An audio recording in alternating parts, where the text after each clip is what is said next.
It's just older people looking at younger people and just saying in a very endearing way,帅哥美女. So now, if I go into a breakfast shop and the auntie doesn't call me帅哥, my morning is ruined.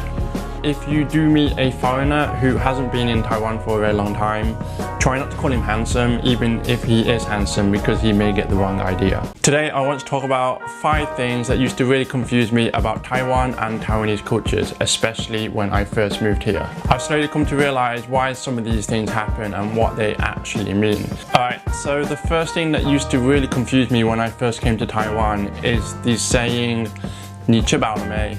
More confusingly is the direct translation, have you eaten yet?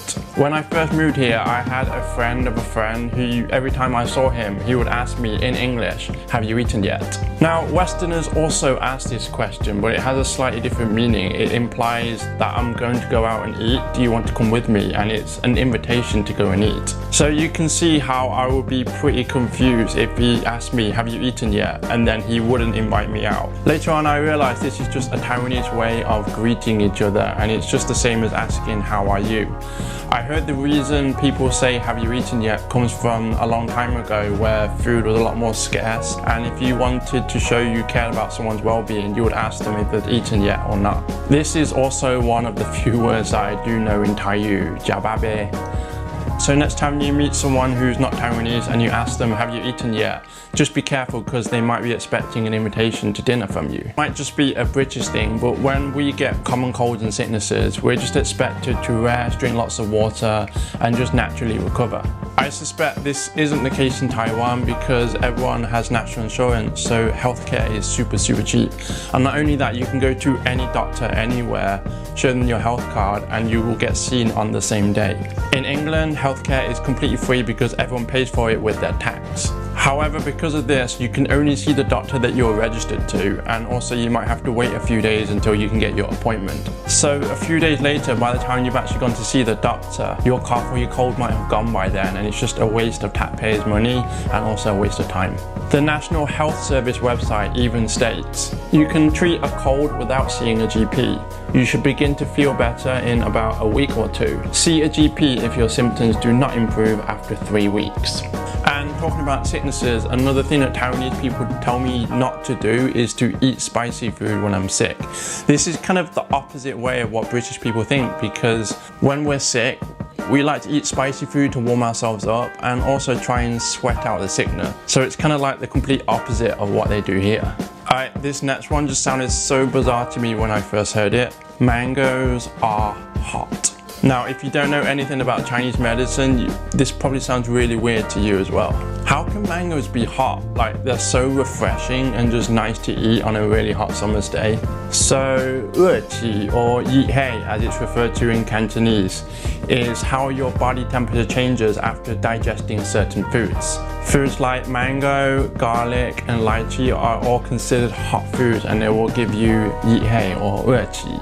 So Taiwanese people will tell you not to eat a lot of these kinds of foods and try and balance it with cold foods like bananas and bamboo shoots. It's only after doing some research and talking to a lot of friends and family that I sort of get this concept now, but it took a while. So if you have any non-Taiwanese friends and you're trying to tell them that the mango is hot, don't expect them to understand because it took me so long to get my head around it. I'm sure they won't get it either. Taiwanese people love umbrellas. Is it raining? Umbrella. Is it sunny? Umbrella. Not quite to the same extent. A lot of people just put a hood up or just accept the fact that they're gonna get wet and it's fine. One thing I heard is that the rain in Taiwan is actually polluted and acidic, so it's actually quite bad for your skin and it can also cause hair loss. I also personally speculate that the rain in Taiwan is a lot heavier, so an umbrella is probably more suitable. In the UK, when it rains, it tends to be quite light rain, so people don't really bother to get their umbrella out. It's just too much hassle. The last one is Taiwanese people calling other people 帅哥 or 美女. To someone that doesn't know or isn't used to this, especially Western guys, if you're calling them handsome directly, it can be quite flattering and almost a little bit awkward as well. In the West, it's not that normal to compliment a guy on his looks and say that he's handsome unless you're actually attracted to him and you like him. The only exception would be like your mum or your auntie saying, "Oh, what a handsome young boy you are." And it's kind of used in an endearing way, and I feel that's how it's used in Taiwan as well. It's just older people looking at younger people and just saying in a very endearing way, "Ah, 帅哥美女." So now, if I go into a breakfast shop and the auntie doesn't call me 帅哥, my morning is ruined. If you do meet a foreigner who hasn't been in Taiwan for a very long time, try not to call him handsome, even if he is handsome, because he may get the wrong idea.